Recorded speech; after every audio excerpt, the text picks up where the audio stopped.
Hey guys, thanks for joining the Lunawolf Woods of Wisdom.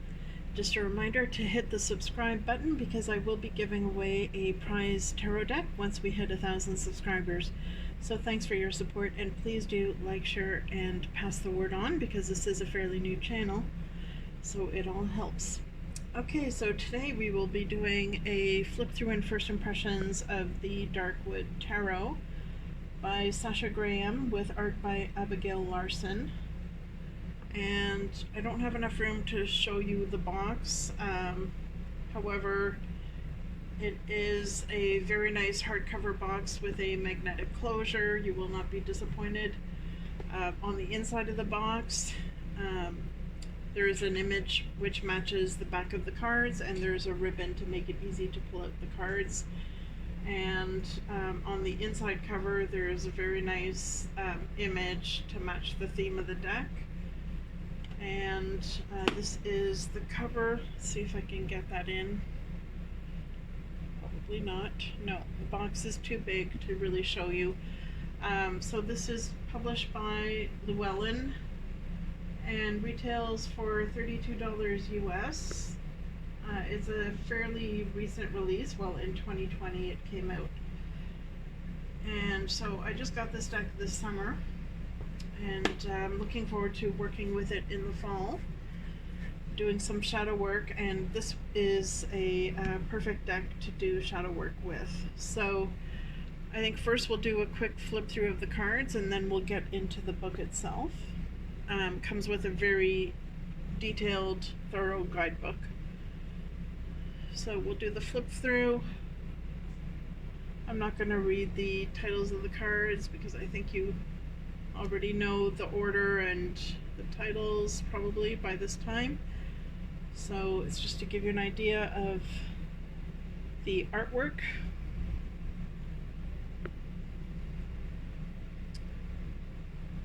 So the cardstock is not too thick, not too thin. I mean, I prefer my cardstock a little bit thicker, but it's not bad at all. And there is a gloss on the cards, and there is a very thin border, but it's kind of like semi-transparent border with a very elegant white edge, and then it's kind of like the outside border is just a darker version of what's on the inside of the card, whatever the image is on the inside, so it's translucent. So it's not too distracting from the cards. Personally, I would have liked to have this borderless without that border, but I think it probably adds to the whole shadow theme of the deck.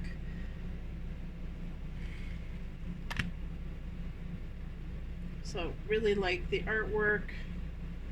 It's kind of got a childlike feel, like a fairy tale feel to it, but at the same time it's like an adult version fairy tale, like a wicked fairy tale. So I love this card. I love how they make the trees come to life here, and the keys at the bottom. So the artist really did a good job on this, I feel.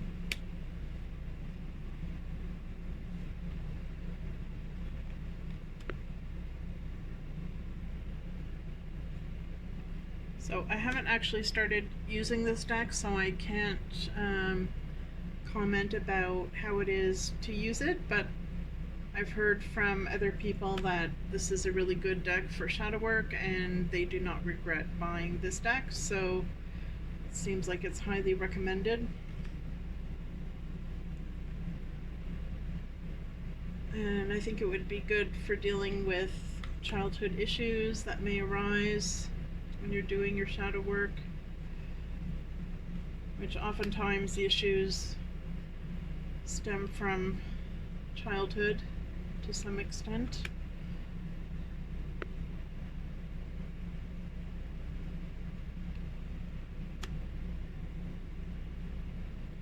Really like that one.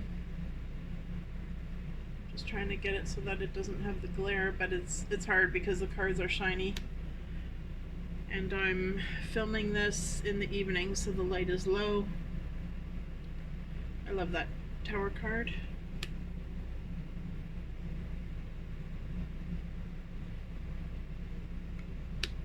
So it does keep the Rider-Waite-Smith images, and it keeps the same naming of the suits.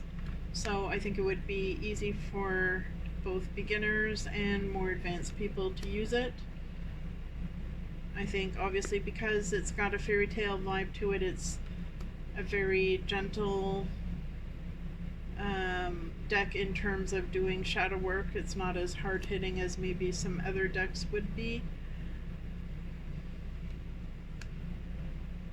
It's very non-threatening because of the image.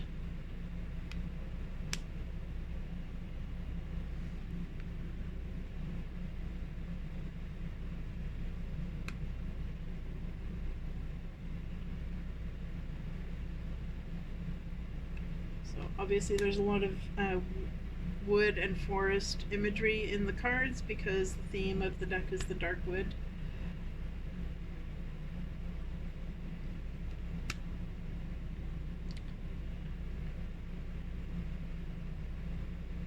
So I think it brings to mind a lot of those fairy tales we've had read to us as a kid, or you know, animated movies we've seen when we were young, of Sleeping Beauty, Little Red Riding Hood.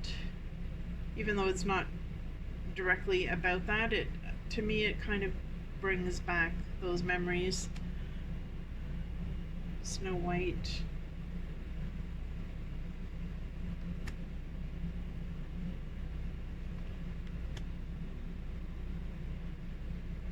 Very powerful images, even though they're in an animated style. I think they evoke a lot of emotions and memories. And it's the kind of deck that tells a story. You could use it for storytelling. You could do a single card draw and meditate on it. Or, you know, do some really in-depth shadow work. I think would be all good uses for the deck. And of course you can use it for divination as well, but I think this deck is, as opposed to maybe some other ones, I think this deck is more suited for shadow work. I just love this image here.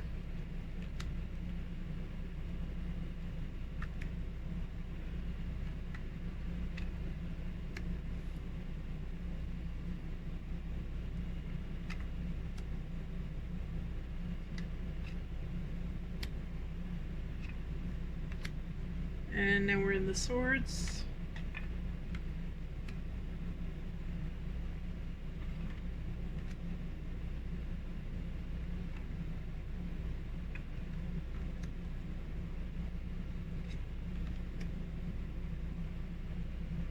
So there's a lot of action going on in the cards, which makes it easy to read. And even though it's not the exact same imagery as the Rider-Waite-Smith, I think there's going to be no problem reading the cards.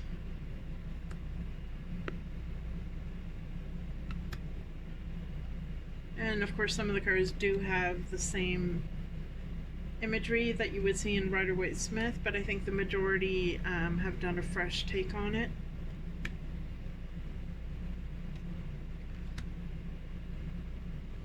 So even though it's a shadowy deck, there's still vibrant colors, yellows and reds,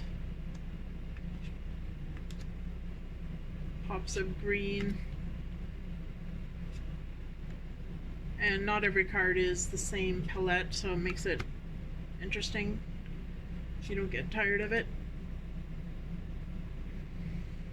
One thing I do notice though is the way that the women's legs are drawn is a little bit odd, it seems. Okay, like maybe not this one, but let's see if there's another one that will come up. I really like this card here.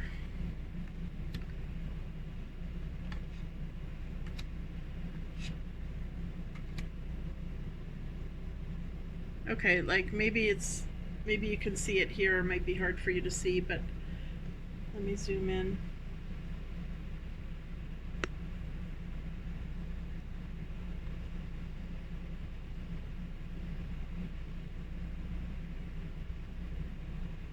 Oops. Okay, well, let's just bring the card closer because apparently I can't zoom in. But I don't know if you can see the way her leg is. All the women's legs seem to be drawn in that kind of a style. Like they seem to have very overly muscular legs with a lot of definition in the legs, which is a little bit odd, but I mean, that's my only complaint, so it's a very minor complaint, and it certainly doesn't detract from this beautiful artwork of the deck. So that's it for, oh, forgot to show you the back. So here is the backing of the card with a DW, and it is reversible. And so just to go over the guidebook, it's a very thick guidebook. Let's see how many pages are in here. So there's about 290 pages, and it's got a very glossy, nice magazine feel to the pages. There's full color images for each of the cards. It's kind of hard to get that in there, but each of the cards has a full color image. They all have a description of the card and a meaning, as well as the shadow or reversed meaning. And let's get to the front here. So there are some spreads included, and I like the fact that the spreads are specific to the theme of the deck. So there's about 4 or 5 different spreads here, and there's a shadow spread. And she also gives tips for reading the cards, like you know, description of what the swords are about and what the cups are about, and what the court cards, what each of them represents. So she makes it very easy for people that are new to tarot to learn it, and she also describes what the numbers represent. So it's kind of like a cheat sheet with a keyword for each of the numbers of the cards. So she makes it very easy to learn how to use it. And she gives some guidance about what to look out for, how to ask questions, how to word your questions, and so I think that's really good. And at the beginning, she talks about the Book of Shadows and how to prepare for a reading. And she even gives some hints on sections or ideas of what you can include in your journal when you're doing your Book of Shadows, which is great. I haven't seen that in too many other books, so that's awesome. And she talks about shadow meanings in tarot and tips for deeper readings, tips to give immediate intuitive readings.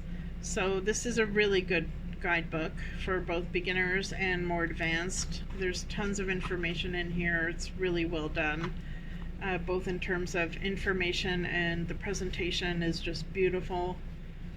And there's information about the author and the artist. And so this is the artist, Abigail Larson. Let's see if I can get her picture. Yeah. And here is the author, Sasha Graham. Yeah, so it looks like an awesome deck, and I can't wait to start working with this. So let me know if you have it and what you think of it, how it is for you when you're working with it. In terms of doing shadow work, do you use it for shadow work, or do you just use it as a deck for divination or clarification? So I'm looking forward to hearing your feedback. And as usual, please do like, share, and subscribe. make sure you subscribe so that you can be entered in the draw that we're going to have once we hit 1,000 subscribers, and you can possibly win a free tarot deck. So as usual, please do take care, and I will see you soon.